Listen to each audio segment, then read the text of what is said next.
یہ زہد تھا آپ کا۔ اور تیسری طرف اللہ کے نبی صلی اللہ علیہ وسلم جب میدان جنگ میں ڈٹ جاتے تو ایسے سپاہی تھے کہ دنیا میں آپ کے جیسا سپاہی کوئی مثال میں بھی پیش نہیں کر سکتا۔ ایسے آپ صلی اللہ علیہ وسلم بہادر تھے، ایسے سپہ سالار تھے پیارے نبی صلی اللہ علیہ وسلم کہ غزوہ بدر کے اندر اللہ کے نبی صلی اللہ علیہ وسلم نے جس طریقے سے مسلمانوں کی صف بندی کی، ان 313 مسلمانوں نے، صحابہ اکرام رضوان اللہ تعالی علیہم اجمعین نے 1000 کی اینٹ سے اینٹ بجا دی، اور شام سے پہلے پہلے ہی پورا معرکہ ختم ہو گیا، اور مشرکین کے 70 جو سردار تھے ان کی نعشیں میدان کے اندر پڑی ہوئی تھی، جن میں ابو جہل بھی تھا۔ یہ کون سا فن تھا آپ صلی اللہ علیہ وسلم کا؟ یہ آپ کی سپہ سالاری تھی۔ اسے کہتے ہیں کامل الایمان، جو میں نے پہلے بات شروع کی کہ آج ہم ایمان کے، اسلام کے ایک ایک حصے کو پکڑ کے یہ سمجھ رہے کہ یہ پورا اسلام ہے، یہ پورا اسلام نہیں ہے۔ ہمارے نبی ہم کو سکھلا کر گئے ہیں کہ عبادت کے ٹائم پہ عبادت کیسی ہونا چاہیے، تقوی کے وقت میں تقوی کیسا ہونا چاہیے، اور جب میدان میں اترنے کی ضرورت پڑے ہمارے نبی ہم کو سکھلا کر گئے ہیں کہ دنیا میں آپ کے جیسا سپاہ سالار پیدا نہیں ہوا۔ 313 کے ذریعے سے آپ صلی اللہ علیہ وسلم نے 1000 کی اینٹ سے اینٹ بجا دی۔ احد کے معرکے میں بھی ایسا ہی کیا۔ غزوہ احد کے موقع پر 70 صحابہ کو اس پہاڑی کے اوپر آپ صلی اللہ علیہ وسلم نے بٹھایا۔ احد کا پہاڑ زمین سے تقریباً 7000 فٹ کی اونچائی پر ہے۔ وہ پورا میدان اور پورا پہاڑی نقشہ جو ہے وہ میں دیکھ کر آیا ہوں، وہ پورا غزوہ بدر کا واقعہ وہاں پہ خاص طور پہ میں گیا، یہ سب تحقیق کرنے کے لیے، دیکھنے کے لیے کہ اللہ کے نبی صلی اللہ علیہ وسلم نے کیسے 70 صحابہ کو اس ٹیکڑی پر کھڑے کیا تھا، پیچھے سے احد کا پہاڑ کیسا تھا، اور مسلمان کون سے حصے سے لڑ رہے تھے۔ وہ جو واقعہ ہم کتابوں میں پڑھتے آتے ہیں کہ غزوہ احد کا جو واقعہ ہوا، اس کے اندر میرے محترم بزرگوں اللہ کے نبی صلی اللہ علیہ وسلم نے مشرکین کو ایسا گھیرے میں لے لیا، ان کو کہیں جانے کے لیے جگہ ہی نہیں بچی۔ دو طرف سے غزوہ جو احد کا پہاڑ ہے وہ ہے، اس کو کسی بھی حال میں وہ لوگ پار نہیں کر سکتے، اور جو ایک طرف سے جانے کا تھوڑا سا راستہ تھا وہاں پہ ان 70 صحابہ کو بٹھا دیا، کسی کو آنے نہیں دینا، اور جب تک میں نہ کہوں اس ٹیکڑی کے نیچے مت اترنا۔ اور تیسری طرف سے جو جگہ تھی اس میں مسلمانوں نے مشرکین کو گھیر لیا۔ اب گھیرنے کے بعد میں وہ جو مشرکین تھے ہزاروں کی تعداد میں آئے تھے، تتر بتر ہو گئے، پھیل گئے چاروں طرف، کوئی پرسان حال نہیں، لاشیں کیا ناشیں ان کی میدان جنگ کے اندر بکھر گئی۔ غلطی کہاں ہوئی؟ جو 70 صحابہ وہاں پر جن کو بٹھایا گیا تھا، امیر صاحب نے کہا دیکھو اللہ کے نبی صلی اللہ علیہ وسلم کا یہ حکم ہے جب تک میں نہ کہوں نیچے نہیں اترنا ہے۔ تو ساتھیوں نے یہ کہا اللہ کے نبی صلی اللہ علیہ وسلم کا جو حکم تھا وہ صرف جنگ کے وقت تک تھا، اب تو جنگ ختم ہو گئی، مشرکین سب بھاگ گئے، اس لیے ساتھیوں نے امیر صاحب کی بات کو قبول نہیں کیا اور ساتھی نیچے اتر گئے۔ یہ کچھ جماعتوں میں بھی 1.5 شانے جو ساتھی رہتے اس کی وجہ سے بہت نقصان ہوتا جماعتوں، وہ امیر صاحب کی بات قبول کرنے کو تیار ہی نہیں رہتے، تعلیم میں سے اٹھ کے جائیں گے، بار بار دیکھیں گے کہ پکنے میں کیا پک رہا ہے، کہ ساتھیوں نے کیا کیا لائے، اس کا جائزہ لینے کے واسطے خاص طور پہ۔ اور وہ امیر صاحب جو ہے ان کی ذمہ داری ہوتی ہے کہ بھائی جو خدمت کے ساتھی ہے وہ کیا کر رہے ہیں، وہ امیر صاحب کے اور ان کے درمیان کی بات۔ تو اطاعت نہیں کرنے کی وجہ سے کیا ہوتا ہے کہ ایسے آدمی کی خود کی تربیت بھی نہیں ہوتی اور وہ کبھی کچھ نہیں بنتا۔ بس یہی حال جو ہے اس واقعے کے اندر بھی ہوا، ساتھیوں نے امیر صاحب کی بات کو قبول نہیں کیا، خود نیچے اتر گئے، وہ بیچارے وہیں بیٹھے رہے۔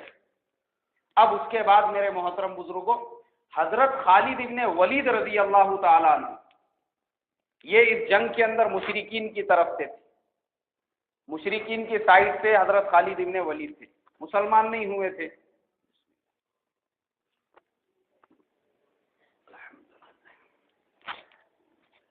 مسلمان نہیں ہوئے تھے، انہوں نے کیا کیا، جب دیکھا کہ یہ مین جو پوائنٹ ہے جس پہ اللہ کے نبی صلی اللہ علیہ وسلم نے 70 تیر اندازوں کو بٹھایا تھا، یہ جگہ خالی ہو چکی ہے۔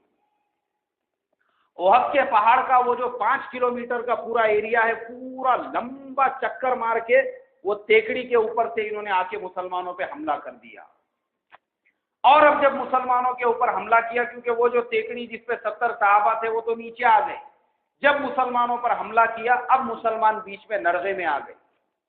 اس کے باوجود میرے محترم بزرگوں، پیارے نبی صلی اللہ علیہ وسلم کی جو سپاہ سالاری تھی وہ ایسی تھی کہ آپ صلی اللہ علیہ وسلم اپنے 2 دانت شہید ہونے کے باوجود، پیارے چچا حضرت حمزہ رضی اللہ تعالیٰ عنہ کی شہادت کے باوجود، اللہ کے نبی صلی اللہ علیہ وسلم نے مسلمانوں کے پورے لشکر کو خیر و عافیت سے باہر نکال دیا۔ یہ آپ کی سپہ سالاری تھی۔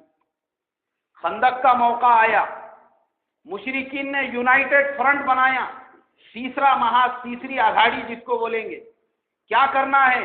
تو بولے مسلمانوں کے خلاف یہ جتنے بھی جو فرنٹ ہے پورے عرب کے اندر پھیلے ہوئے الگ الگ، ان کو سب کو ایک ساتھ میں لینا ہے، اور سب کو ایک ساتھ میں لے کر ہم باہر سے حملہ کریں گے، اور مدینہ منورہ کے اندر جو بنو قریظہ کے لوگ تھے ان کے ساتھ میں بھی ہاتھ ملا دیا۔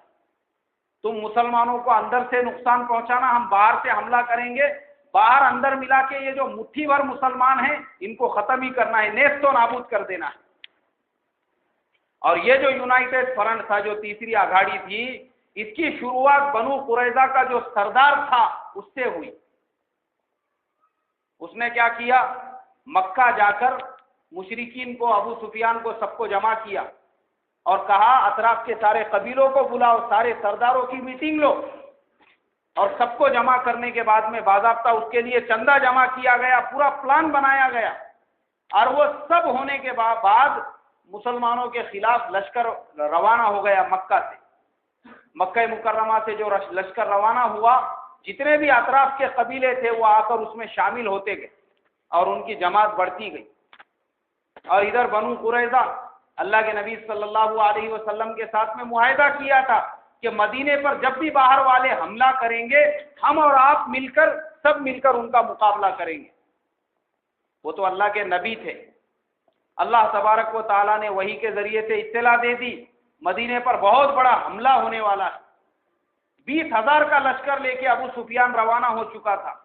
اللہ کے نبی صلی اللہ علیہ وسلم نے دعا کی، اللہ سے مانگا کہ اے اللہ آپ کیا کرنا چاہیے، مٹھی بھر مسلمان 20,000 کا مقابلہ کہاں سے کریں گے؟ مشورہ لیا صحابہ اکرام رضوان اللہ تعالی علیہ اجمعین سے۔ حضرت سلمان فارسی رضی اللہ تعالی عنہ یہ رہنے والے تھے ایران کے، انہوں نے رائے دی، کہا کہ حضور ہماری تعداد کم ہے، میدان میں نکل کے ہم ان کا مقابلہ نہیں کر سکتے، لیکن ہم اپنے آپ کو سیکیور کر سکتے ہیں۔ اپنی حفاظت کے لیے ہم یہ کریں گے کہ چاروں طرف سے جتنی جگہ خالی بچتی ہے، مدینے میں ایک جگہ ہے، اس کے 3 طرف سے پہاڑ ہے، ایک جگہ پہ جو ہے زمین کا حصہ ہے، ہم یہاں پہ اپنی مستورات کو اور پورے جتنے بھی ہمارے مرد ہیں ہم لوگ سب یہاں آ جائیں گے، اتنی جگہ میں خندق کھودی جائے گی، اور یہ جو خندق ہے ہم بس اسی کے اندر رہیں گے اور مشرکین کا یہاں سے مقابلہ کریں گے۔ آپ صلی اللہ علیہ وسلم نے ان کی رائے کو قبول کیا، عمل شروع ہو گیا۔ وہ جگہ آج بھی ہے، اور وہاں پہ مسجد بھی ہے جس کو حضرت عثمان غنی رضی اللہ تعالیٰ عنہ کے دور میں بنایا گیا تھا، اور خندق کا کچھ حصہ وہ ابھی تک باقی تھا جو اللہ کے نبی صلی اللہ علیہ وسلم کے زمانے میں کھودا گیا تھا۔ خندق کھودنی شروع ہوئی۔ دیکھو میرے پیارے نبی صلی اللہ علیہ وسلم کی زندگی، ایک طرف آپ عابد ہے کہ رات رات بھر آپ کی نمازوں میں گزر رہی ہے، دوسری طرف زاہد اور متقی ہے، تیسری طرف آپ سپہ سالار ہے، اب ضرورت پڑی ہے مزدور بننے کی، اللہ کے نبی صلی اللہ علیہ وسلم نے اپنے ہاتھوں میں کدال لے لی اور آپ بھی مسلمانوں کے ساتھ خندق کھودنے میں شریک ہو گئے۔ سبحان اللہ، یہ ہے نبی کی شان۔ کیا ہمارے زمانے کا ایک معمولی مسلمان بھی اپنے آپ کو وقت پڑنے پہ مزدور بنا سکتا ہے؟ نہیں بنا سکتا۔ آج تو ہماری اتنی نزاکتیں آ چکی ہے کہ ہم اپنے کپڑوں کے اوپر استری بھی اگر برابر نہیں رہی